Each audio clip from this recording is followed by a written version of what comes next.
My sister-in-law and I have an agreement. She watches my kids 3 days a week, and I watch hers 3 days a week. This agreement has stood since March 2020 without issues. Any changes have been discussed weeks in advance.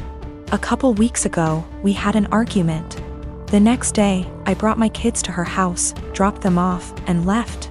I didn't speak to my sister-in-law, because when one of us is in a rush, like I was, it's standard for us to just let the kids out, stay in the car, and drive off when you see the door open. I drove to work, about 40 minutes away. When I got there, I had about 20 missed calls, and even more texts, all from my sister-in-law, all saying she didn't want to watch the kids given our argument. Her first text arrived a little before I got to her place, but I didn't see it until I got to work because my phone is always on silent when I drive. I rang her, said I'll arrange to work from home, then come get the kids. She said I have 45 minutes to get back to her place or she would call the police. I told my supervisor the situation, and she said I could leave after I did a few things. This delayed me 20 minutes. When I got back to my sister-in-law's, just over an hour later, she said she'd already called the police when the 45 minutes ran out. I then had to stick around long enough to tell the officer that I didn't abandon my children, there was just a communication issue. Sister-in-law and I had another shouting match later over this. I arranged other childcare for my kids and I've been mostly ignoring her since. However, she reached out and apologized, and has asked if I'd be willing to go back to the old childcare arrangement. I work with kids. If I got child abandonment on my record, I would never work in my field again, which she knew. And her calling the police was a massive overreaction, so if she needs a babysitter she can go whistle for all I care. She said that if I checked my phone, talked to her that morning, or came back when I was supposed to, she would not have needed to call the police, and I did this to myself. As she gave me a warning with that first text and I could have checked my phone or spoken to her directly when I got to her place. All of which she says she would have done if she were in my position, given that we'd argued the night before. I've told her that if she thinks I'm babysitting for her, she's delusional, and she's on her own. Because of my refusal, it's looking like she may have to quit her job because my brother and her would pay more for a babysitter than they would earn from her working. My mother and brother have both called me an arsehole because there were no consequences to her calling the police, and that while she overreacted, she's apologized, so if I really forgive her, I'll let us move on. This income loss would also mean that she, my brother, and my niece and nephew might need to move somewhere cheaper. That my brother might have to take on extra hours at work. And in an extreme scenario they may even be completely unable to live independently, meaning they'd have to move in with her parents, who live several hours away. I am a 32 years old female, and I was raised Mormon, but I'm not now, nor do I follow any other religion. My mom is still very much in the cult. As such, she has the typical Mormon mindset regarding gender roles and all that bullshit. Granted, I still think she'd be this way without her religion, though maybe not as bad. We get along splendidly, except when the topic of her religion comes up, which doesn't often. She's visiting right now. I don't see her in person much, but she came down for my birthday. It's also important to note that I have 2 sons. My 5-year-old has a mohawk. My 3-year-old has shaggy, shoulder-length hair. He's never had a haircut for a multitude of reasons, none of which would even be asked if he were a girl. Not long after she got here, she started going in on his hair. This is not the first time she's given her opinion on it. Why don't I cut it? Don't I want to prevent him from being bullied? Or from people thinking he's a girl? Because he hasn't asked and I want it to be his choice. Because he acts like I'm murdering him when I brush his teeth and hair. Because he also flails around like he's having an exorcism, so imagine that with a pair of scissors. Because if someone sees long hair and assumes girl, that's on them, and a simple, he's a boy, corrects it. But mostly it's because I don't want to. She got pissed and said what she really thought, which was, well, I just don't like long hair on boys. Clearly. Yet she has no problem with my other son's mohawk. Guess that's boyish enough for her. And she said it in front of both my sons, which pissed me off. I said the first thing which came to my head, which was, if you have a problem with long hair on boys, I suggest you take it up with your Lord and Savior Jesus Christ.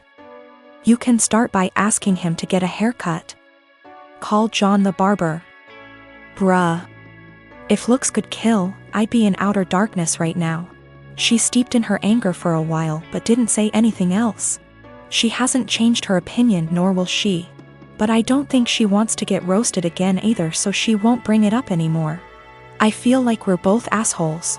As much as I hate her religion, that was also a low blow, and I have a tendency to speak first, regret later.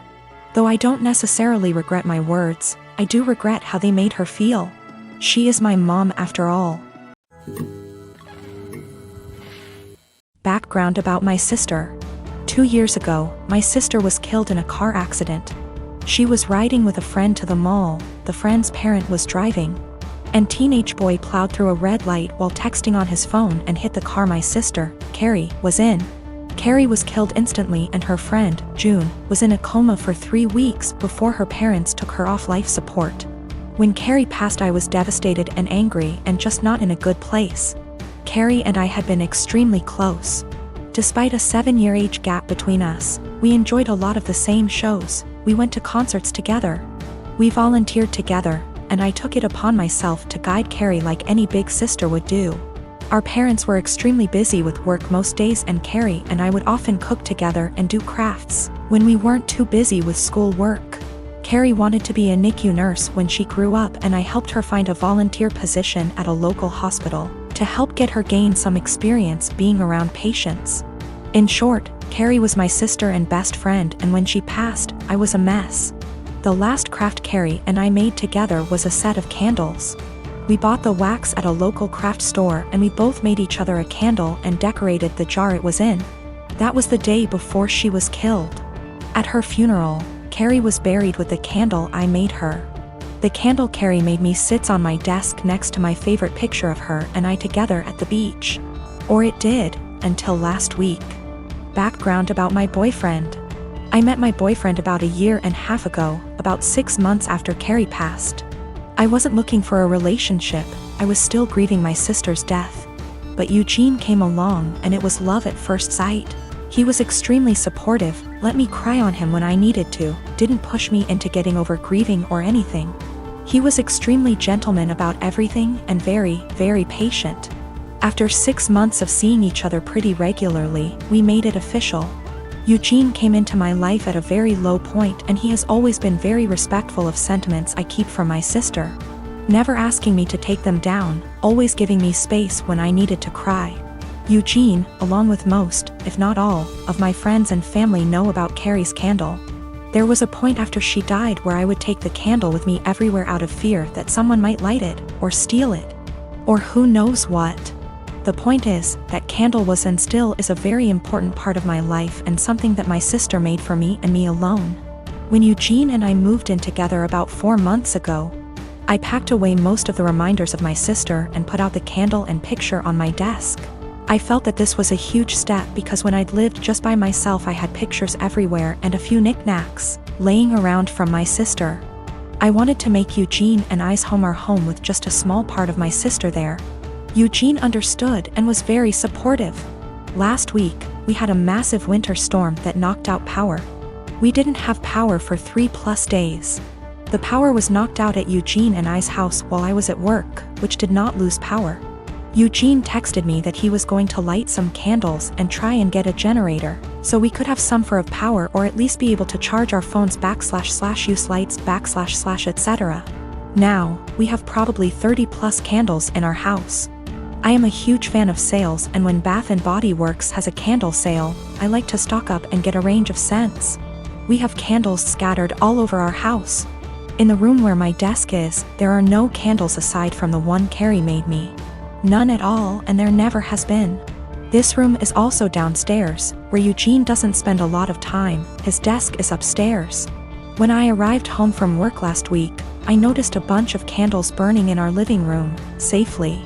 Always monitored and not near anything that could ignite. One of these candles was the candle that Carrie had made me.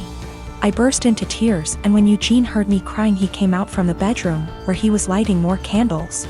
and ask what was wrong. I was a wreck and couldn't get any words out. When he tried to calm me down, I shoved past him and locked myself in the room where my desk was and just cried. I don't know how he could be so stupid. He knew, and I thought he understood how sentimental the candle was and how much I cherished having a candle that my now deceased sister had spent time making with me just a day before she was killed. I haven't been able to speak to Eugene since it happened, Tuesday of last week. He has tried to explain why he did it, because he needed candles to be able to see, but I just can't wrap my head around it. He hadn't gotten into the large candle stash I have upstairs right by the living room where Carrie's candle was, but went downstairs, out of the way, to grab the most sentimental, cherished item I have. The candle was burning most of the day while I was at work and is now melted and pretty much gone. I do still have the jar it was in, but I can't look at it without bursting into tears. Eugene says it was an accident, but I just don't believe that. He said he was getting around to lighting the candle surplus we have upstairs, but just hadn't gotten there yet. After being home 6 hours alone with no power, I am heartbroken and feel like this is a major slap in the face. I feel disrespected. I feel like he disrespected my sister. I just don't know what to do. I don't feel like I can forgive him for this. Me, nurse. Working 50-ish hours a week in pediatric ICU. Cry at least once a week because that is hard. My salary pays our bills. All of them. Husband has a degree but isn't looking for a job. Works 2 days a week at the grocery store. Spends most of his time playing. Today was supposed to be a good day. I had been begging my husband to swap his Saturday shift to literally anything else so that we could have days off together. We haven't had a weekend together since our wedding, 18 months ago. Today was supposed to be our first Saturday off together. We were going to go to an animal sanctuary. He starts the day by going to breakfast with his best mate, leaving before I even wake up. I wake up around 9 and realize he is not home. Call. He says he's helping his mate set up some lights and that the weather is too rainy for the animal sanctuary anyway. He gets home at 1-ish. Lies around. Plays some video games, promising we would cook dinner together tonight. Leaves again at 5 to help the same mate with something else. I go grocery shopping. I don't drive because of medical issues, but I walk there and back in the rain. I get home, realize I've left my keys inside. Call husband, knowing he's 5 minutes away. He says he will leave in a minute. I sit in the rain and the cold, southern hemisphere. 45 minutes later, I call again. He hasn't left yet. He finally agrees to come and let me in the house, so he drives up, presses the clicker to let me in the garage and leaves again. At 10, I call to see where he is. His friend answers. Says he is driving out to do something an hour away. It's 10:30. I am going to bed. I have sent him a TXT that I am upset and don't want to speak to him tonight and would rather he left me alone. As far as I am concerned, if he can't value me more than his best mate on the first day off he and I have shared in a year and a half, he can go sleep in his bed instead. By the way, his friend doesn't work, so they hang out all the time when I am at work. He is going to be upset. And he is going to tell his mate, and his mate is going to tell him I'm being I am 26. We weren't always like this. I don't know what changed. I'm fairly confident he's not having an affair, and I fully intend on talking this through, but at a time that isn't 4 a.m.